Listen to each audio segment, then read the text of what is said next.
Business Law Pas FM bersama Dr. Ricardo Simanjuntak SH LLM. Mitra bisnis, hari ini kita kembali akan membahas tentang undang-undang kepailitan.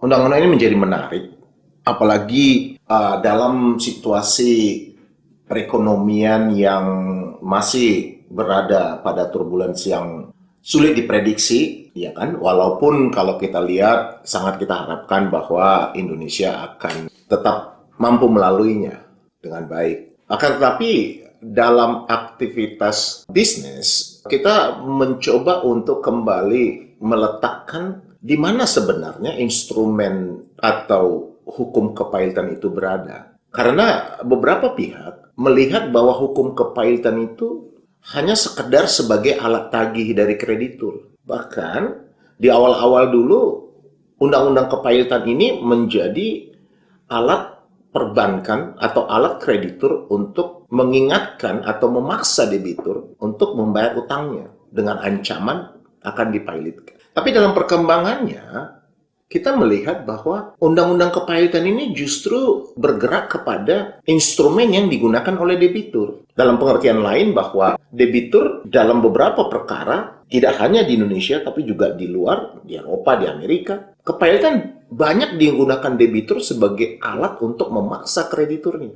untuk mengikuti maunya debitur tadi.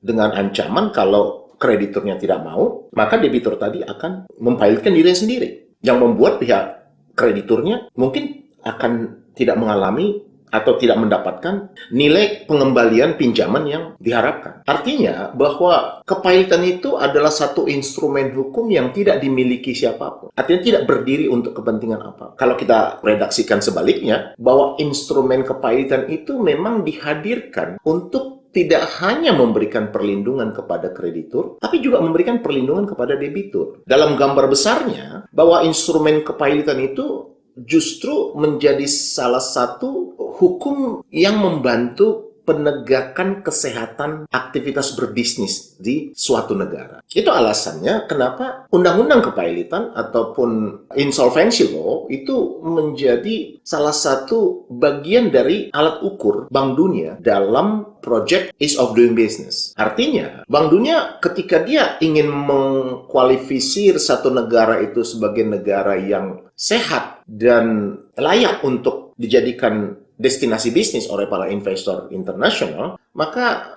negara itu harus menunjukkan perkembangan atau kematangan dari pelaksanaan undang-undang kepailitan di negaranya. Dan itu memang sesuai dengan penjelasan dari Bob Wessel, seorang ahli hukum kepailitan berkelas dunia, yang mengatakan bahwa undang-undang kepailitan itu justru akan semakin menegaskan pentingnya para pelaku usaha menegakkan good corporate governance.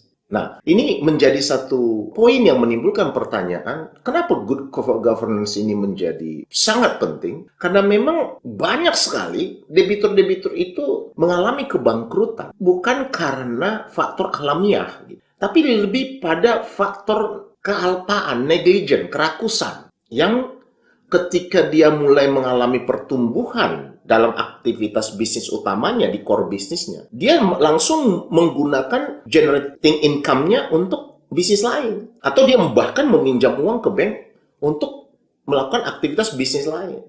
Ya tentu secara kontraktual itu pasti masuk pada kategori negative covenant. Dia pasti breach. Tapi dalam praktek itu sering nggak tersentuh. Itu hanya tersentuh ketika orang pilot barulah diketahui bahwa uang yang dipinjamnya dari bank itu sebenarnya tidak digunakan untuk menguatkan atau mengekspand bisnisnya, tapi justru dia melakukan semacam bisnis lain. Misalnya yang tadinya dia sebenarnya adalah bisnis katakanlah jual beli atau bisnis aktivitas pertanian gitu, karena dia hasil pertaniannya sangat bagus gitu ya, dan dia malah telah meningkatkan menjadi satu produk yang sudah di packing dan dia mendapatkan uang dari situ. Lalu kemudian kesuksesan tadi membuat dia tidak mengembangkan itu justru, tapi dia berbisnis yang lain, misalnya dia jadi developer atau bisnis tambang atau bisnis yang lain yang sebenarnya itu tidak berada dalam core dia, dalam keahlian dia. Nah, dalam jangka waktu pendek ini membuat memang goncangan, apalagi kalau dalam keadaan perekonomian yang tidak stabil seperti ini. Sehingga